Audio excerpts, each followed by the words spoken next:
Good morning everyone. Hi, मी रवीना तुमचं सहर्ष स्वागत करीत आहे डबल अकॅडमी या चॅनलवर. तर आज आपण जाणून घेणार आहोत बालमानसशास्त्र या सब्जेक्ट मधील अत्यंत महत्त्वाचे टॉपिक्स. ओके, आता तुम्ही स्टडीला लागले आहात, पण जर तुमच्याकडे हे टॉपिक्स नसतील तर हे टॉपिक्सची तुम्ही माहिती घ्या, नेटवरून घ्या किंवा तुमच्या नोट्स मध्ये अवेलेबल पाहिजे. आपण मार्केटमध्ये जातो, एक दोन पुस्तकं घेऊन येतो किंवा सराव पेपर घेऊन येतो, पण त्यामध्ये तुमचे हे पॉइंट्स कव्हर झाले तर तुम्हाला उत्तम मार्क्स मिळतील. कारण याचा सिलेबस जर पाहिला तर सिलेबस भरपूर आहे.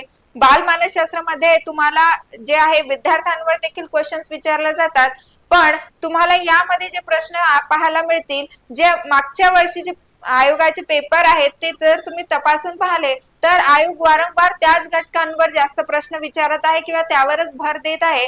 त्यासाठी तुम्ही हे टॉपिक्स करून जा, जेणेकरून तुम्हाला चांगले मार्क्स मिळतील. बालमानसशास्त्र हे तुम्हाला पेपर 1 आणि पेपर 2 मध्ये सुद्धा बघायला मिळते. ओके, तर आपण तेच जाणून घेणार आहे या व्हिडिओच्या माध्यमातून. शेवटपर्यंत हा व्हिडिओ नक्की बघा. तसंच तुम्हाला टेट जी परीक्षा आहे, आता टीईटी झाल्यानंतर तुम्ही काही शिक्षक नाही होत आहे, क्वालिफाईंग टेस्ट आहे ही फक्त, पण तुम्हाला टेट सारखी एक्झाम द्यावी लागते आणि त्यामध्ये चांगले गुण असले तेव्हा तुम्हाला हे स्कूल अलोकेट केल्या जातात. तर जर तुम्हाला ही बॅच हवी असेल तर तुम्हाला फक्त आणि फक्त 3000 मध्ये बॅच मिळत आहे. या 3000 सोबत तुम्हाला जुन्या प्रश्नपत्रिकेचे विश्लेषण असेल, रेकॉर्डेड लेक्चर असतील, टेस्ट सिरीज असेल, व्हिडिओ डाउनलोडची सुविधा आहे, डिजिटल बोर्डवर लाईव्ह लेक्चर सुद्धा आपण अवेलेबल करून देत आहोत. ओके, तसंच जर टीईटी बॅच असेल तर टीचर्स डे ऑफर, फक्त ही टीचर्स डे ऑफर म्हणून 5 आणि 6 सप्टेंबर, कालची 5 सप्टेंबर होऊन गेली, फक्त आजचा शेवटचा दिवस आहे. तुम्ही जर ही ऍडमिशन करत असाल तर तुम्हाला 3000 मध्ये मिळत आहे आणि 3000 मध्ये तुम्हाला हे फीचर्स देखील यामध्ये मिळणार आहे. ओके, तर तुम्हाला माहिती आहे पुढची परीक्षा टीईटी आहे, तर तुम्हाला ह्या फीज मध्ये हा कोर्स मिळत आहे, तुम्ही घेऊ शकता. आज काल आणि आजच ही ऑफर आहे. जर परवाला ऍडमिशन घेणार तर ही तुम्हाला फी जे पडेल ते 4000 मध्ये असणार आहे. ओके, चला आपण टॉपिक्स पाहून घेऊया. पहिलंच जर पाहिलं तर मानसशास्त्र एक विज्ञान शाखा, यामध्ये तुम्हाला टॉपिक्स पाहायला मिळणार आहे. शास्त्र म्हणजे काय, पूर्ण तुम्ही अभ्यास करायचा आहे, कारण ऑब्जेक्टिव्ह दिलेला जातो. ओके, त्या सगळ्या गोष्टींचा, त्या मिनिंगचा तुम्हाला अभ्यास करायचा आहे. मानसशास्त्राचे स्वरूप तुम्हाला जाणून घ्यायची, व्याप्ती जाणून घ्यायची आहे. कारण की जेव्हा विचारलं जाते मानसशास्त्रावर तर तुम्हाला मोठे मोठे खाली वाक्य दिले जातात, जे की तुमचे 4 पर्याय असतात. त्यामध्ये तुम्हाला व्याप्ती असू शकते किंवा स्वरूप देखील विचारलं जाऊ शकते. प्रायोगिक पद्धत, तर प्रायोगिक पद्धतीमध्ये तुम्हाला विचारलं जाऊ शकते त्याचे वैशिष्ट्य काय आहे, प्रायोगिक पद्धतची मर्यादा काय, हे देखील तुम्हाला ऑप्शन्स मिळणार. नंतर निरीक्षण पद्धतवर देखील क्वेश्चन्स आलेले आहेत, त्यामुळे हा सुद्धा महत्त्वाचा टॉपिक होत आहे. यामध्ये तुम्हाला या प्रकार विचारले जाऊ शकते, फायदे तोटे हे देखील तुम्हाला निरीक्षण पद्धत मध्ये विचारले जाऊ शकते. सर्वेक्षण पद्धत जर पाहिली तर ह्यावर 2 ते 3 वेळा रिपीट क्वेश्चन झाला आहे, त्यामुळे हा अत्यंत महत्त्वाचा टॉपिक आहे. यामध्ये वैशिष्ट्य आणि मर्यादा विचारल्या जातील. तसंच वृत्त इतिहास पद्धतवर सुद्धा एक क्वेश्चन आला आहे, त्यामुळे मी हा टॉपिक इथे घेतला आहे. तर तुम्हाला वैशिष्ट्य आणि मर्यादा याच्या करून जायचं आहे, कारण त्यावर प्रश्न असू शकतो. ओके, पुढलं जर पाहिलं तर दुसरा आपला टॉपिक राहणार आहे मानवी विकास. तर मानवी विकासाची वैशिष्ट्य काय आहे किंवा त्याची अवस्था काय आहे, यावर देखील प्रश्न असू शकतो, किंवा वैशिष्ट्य सुद्धा तुम्हाला माहित पाहिजे. कुठलाही पॉइंट जेव्हा तुम्ही वाचणार, पहिले त्याचे वैशिष्ट्य वाचून घ्या, कारण त्यावरच वैशिष्ट्य वाचल्यानंतर तुम्हाला तो पॉइंट्स कळतो. नंतर अध्ययन प्रक्रियेमध्ये जर तुम्ही पाहिलं तर महत्वाचा टॉपिक येईल अध्ययन प्रक्रियेचे ठळक वैशिष्ट्ये. बघा, इथे सुद्धा वैशिष्ट्यावर प्रश्न आहे. वैशिष्ट्यावर प्रश्न विचारताना असं विचारलं जातं कुठलं वैशिष्ट्य नाही किंवा कुठले आहे, तर तुम्हाला आहे माहित असलं तर तुम्हाला नाहीचं देखील उत्तर येतेच. ओके, तर काय आहे तेवढंच करून जा, म्हणजे नाही आपण त्यामधून चूज करू शकतो.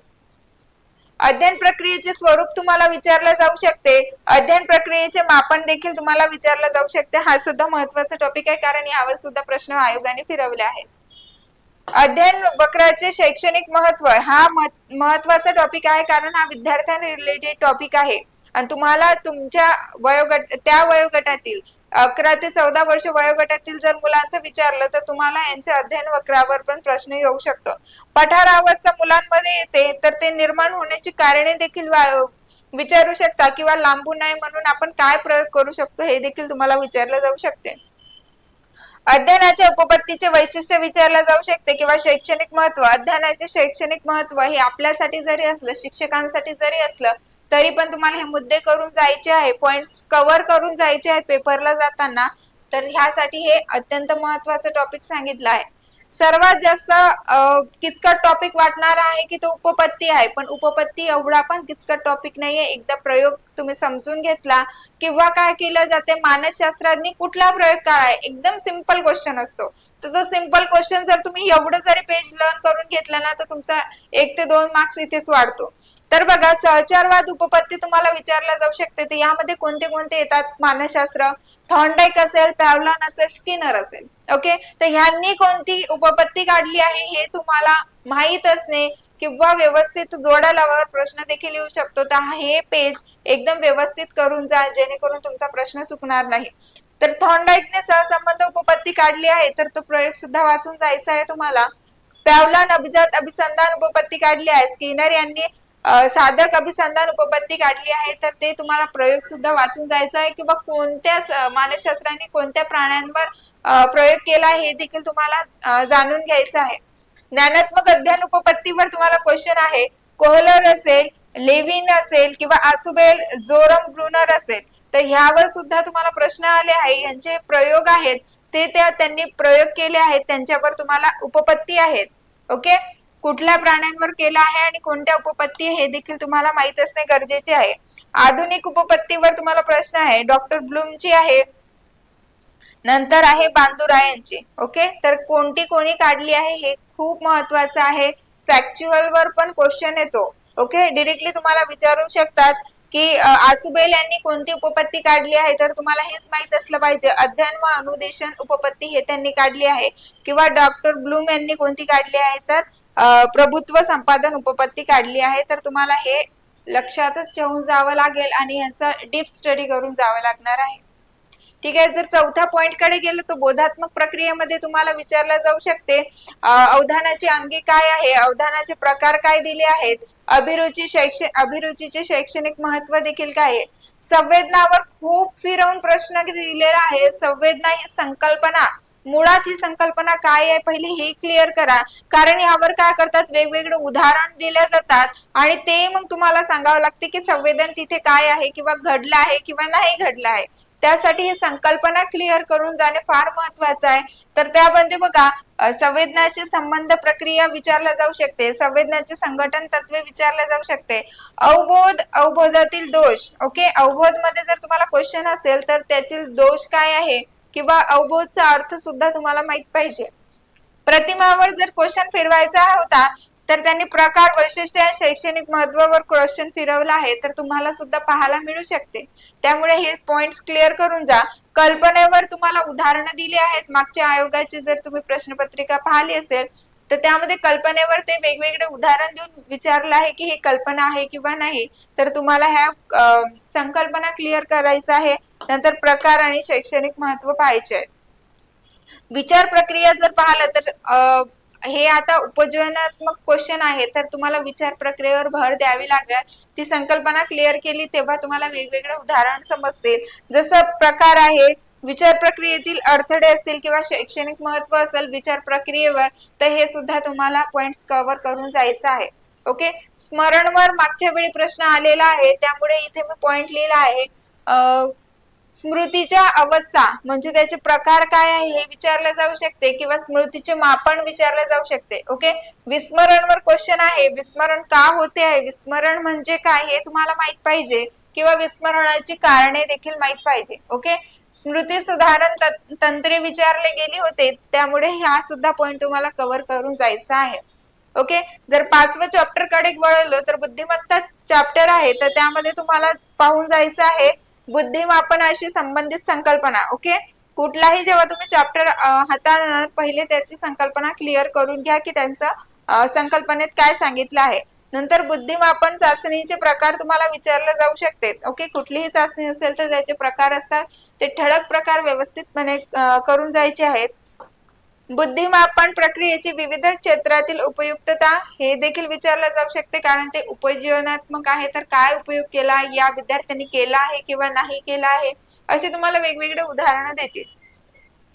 बुद्धिमत्तेतील आधुनिक प्रवाह विचारला गेला आहे. सामाजिक बुद्धिमत्ता, भावनिक बुद्धिमत्ता तुम्हाला माहित पाहिजे की काय आहे. ओके, आणि कृत्रिम बुद्धिमत्ता, भावना हे देखील तुम्हाला विचारला गेलेला क्वेश्चन होता. चला पुढला पाहिला तर 6वा टॉपिक आहे भावना. तर भावनावर देखील क्वेश्चन आहे. तर यामध्ये तुम्हाला पाहून जायचं आहे भावनाचा आराखडा पाहून जायचा आहे, भावनिक अनुभवातील शारीरिक बदल पाहून जायचे आहे की कुठले कुठले बदल आहे किंवा भावनिक सदृढता काय आहे ते तुम्हाला वाचून जायचं आहे. हा सुद्धा पॉइंट कव्हर करायचा आहे कारण आयोगाने यावर प्रश्न विचारले आहेत मागच्या वर्षी. ओके, मागच्या वर्षी म्हणजे 2021 मध्ये पेपर झाला आहे. तर त्यावेळी विचारलं आहे, त्यानंतर पेपर झालेला नाहीये. तर मागच्या क्वेश्चन्स पेपर मध्ये विचारले आहेत. व्यक्तिमत्व विकासावर तुम्हाला हमखास क्वेश्चन पाहायला मिळणारच आहे. तर त्यावर तुम्हाला व्यक्तिमत्वावर तत्वावर परिणाम करणारे घटक असो किंवा अभ्यास दृष्टिकोन असो व्यक्तिमत्वाचा, कार्ल युंग यांचा व्यक्तिमत्व सिद्धांत काय आहे हा मोस्ट इम्पॉर्टंट टॉपिक आहे. ओके, नंतर तुम्हाला पुढचे जे टॉपिक्स दिले आहेत ते सुद्धा करून जायचे आहे, जे की गुणविशेष सिद्धांत असेल किंवा व्यक्तिमत्व पंचघटक प्रारूप असेल किंवा व्यक्तिमत्वाचे मापनवर प्रश्न आहे. कुठलाही तुम्ही पॉइंट मध्ये जर मापन पाहत असणार तर मापन पहिलेच एकदम इम्पॉर्टंटच ठेवायचं आहे तुम्हाला वाचण्यासाठी. ओके, जर तुम्ही पाहिलं तर अध्ययन संक्रमण आहे. ओके, अध्ययन संक्रमण तुम्हाला करून जायचं आहे. अध्ययन संक्रमण एक चॅप्टर आहे तुमचं, त्यामध्ये तुम्हाला दिलेलं जाईल अध्ययन संक्रमणाचे प्रकार. ओके, याच्यामध्ये तुम्हाला प्रकार करून जायचं आहे किंवा शास्त्रज्ञांनी तुम्हाला जे काही दिले आहेत पॉइंट्स ते सुद्धा कव्हर करून जायचं आहे. ह्यावर क्वेश्चन आला होता. ओके, जड यांनी काय केली आहे, सामान्यीकरणाची उपपत्ती काढली आहे. ओके, जड दिलेलं होतं. नंतर बँगलो यांची काढायची आहे तुम्हाला आणि शैक्षणिक महत्व संक्रमणाची अध्ययन तुम्हाला वाचून जायची आहे. इम्पॉर्टंट टॉपिक आहे. 90 पॉइंट कडे जर गेलो तर अध्यापन प्रक्रिया. आता अध्यापन झाल्यानंतर काही ते प्रक्रिया आहे, अध्यापन प्रक्रिया काय आहे त्याचे स्वरूप वाचून जायचं आहे. वैशिष्ट्य अध्यापन प्रक्रिया काय असते किंवा अध्यापन प्रक्रिया काय आहे पूर्णपणे तुम्हाला समजून जायचं आहे. त्यामध्ये अध्यापन प्रतिमाने आहेत जसे की साम्य आणि भेद. ही कल्पना तुमची स्पष्ट पाहिजे जेणेकरून प्रश्न जसा येईल तुम्हाला त्याचे उत्तर देता येईल. ओके, अध्यापनाची प्रतिमाने जर असेल तर ज्ञान प्रक्रियेकरण प्रतिमाने आहे, व्यक्तिगत विकास प्रतिमाने असतील किंवा प्रतिमाने जर असेल तर वर्तन आणि परिवर्तन प्रतिमाने काय आहे, शैक्षणिक महत्व त्याचे तुम्हाला जाणूनच घ्यायचे आहे कारण आयोगाने प्रश्न यावर विचारले आहेत. ओके, शेवटचा जर पॉइंट कडे जर जाऊ तर आपण मानसिक आरोग्य. आता तुम्हाला मिळतील की काही व्यक्ती किंवा विद्यार्थी मतिमंद आहे किंवा मानसिक रोगाने ग्रस्त आहे, तर तुम्ही काय अप्लाय करणार, कुठली पद्धत अप्लाय करणार यावर देखील प्रश्न मिळणार आहे तुम्हाला. त्याची व्याख्या असो, लक्षणे असो. नंतर मानसिक ताण प्रकार काय आहे त्यांचे ते प्रकार देखील विचारले जाऊ शकतात. सामान्य प्रयोजन संरक्षण उपचार काय आहेत, आपण कुठला उपचार करू त्यांच्यासाठी किंवा कुठली पद्धत किंवा कुठला प्रयोग वापरू त्यांच्यासाठी. दिशा मानसिक आरोग्यासाठी प्रथम उपचार काय आहे, प्रथम उपचाराची गरज काय आहे, त्याच्यात अडथळे आहेत किंवा नाही हे देखील तुम्हाला अभ्यासून जायचं आहे. ओके, मानसिक आरोग्य प्रथमोपचारासाठी कोणत्या शास्त्रज्ञांनी काय सांगितलं हे देखील तुम्हाला म्हणजे वाचून जायचं आहे. कुठली आपण दक्षता घेऊ शकतो मानसिक प्रक्रिया या व्यक्तींच्या आरोग्यासाठी, आपण प्रथम उपचारासाठी कोणती दक्षता घेतली पाहिजे किंवा त्याचे शैक्षणिक महत्व काय हे सुद्धा तुम्हाला पॉइंट्स कव्हर करून जायचे आहे. सर्वात पहिले जेव्हा तुम्ही मानसशास्त्र वाचत असणार तर पहिले मानसशास्त्रामध्ये तुम्हाला व्याख्या व्यवस्थितपणे करून जायच्या आहेत. ओके, कारण व्याख्या त्याच त्या आहे, रिपीट झालेल्या आहे. आपल्याला वाटते की सारखीच व्याख्या आहे पण थोडा बहुत फरक आहे त्याच्यामध्ये. तर तुम्ही एकदा त्या व्याख्या लिहा म्हणजे तुम्हाला समजेल की कोणत्या मानसशास्त्राने कशी व्याख्या केली आहे. ओके, पहिल्याच जर चॅप्टर मध्ये पाहिलं तर व्याख्यामध्ये थोडं गोंधळून जातो कारण सारख्याच वाटायला लागतात जेव्हा आपण वाचतो, पण त्यामध्ये फरक आहे आणि कोणी व्याख्या विचारली आहे हा तुम्हाला क्वेश्चन्स पहिलेच येतो. ओके, त्यासाठी सगळे टॉपिक्स करून जा. जर तुम्हाला व्हिडिओ आवडला असेल लाईक करा, शेअर करा, सबस्क्राईब करा. हे जे टॉपिक मी तुमच्या समोर आणले आहे जे अत्यंत महत्त्वाचे म्हटले आहे, कारण पेपर अनालिसिस जेव्हा आपण करतो तेव्हा आपल्याला समजतात की आयोगाने कुठल्या प्रकारे प्रश्न विचारला आहे. तुम्हाला जर पाहिजे असेल तर 5 वाजता आपलं युट्यूबवर फ्री लेक्चर्स असते, तुम्ही त्यामध्ये पेपर अनालिसिस बघू शकता. आपण बाल मानसशास्त्राचा पेपर 1 असो किंवा पेपर 2 टर्न बाय टर्न आपण एक पेपर घेत असतो. ओके, त्यातून सुद्धा तुम्हाला हेल्प होईल किंवा तुम्ही जर सेल्फ स्टडी करत असणार त्यातून सुद्धा तुम्ही पॉइंट्स काढू शकता. किंवा बॅच हवी असेल तर आपली बॅच तुम्हाला आजच्या डेट मध्ये फक्त आणि फक्त 3000 मध्ये मिळणार आहे. ओके, उद्या याची प्राइस 4,000 होणार आहे. तर एक ऑफर म्हणून, एक टीचर्स डे सेलिब्रेशन म्हणून हे तुमच्यासाठी आहे. बाकी थँक्यू सो मच.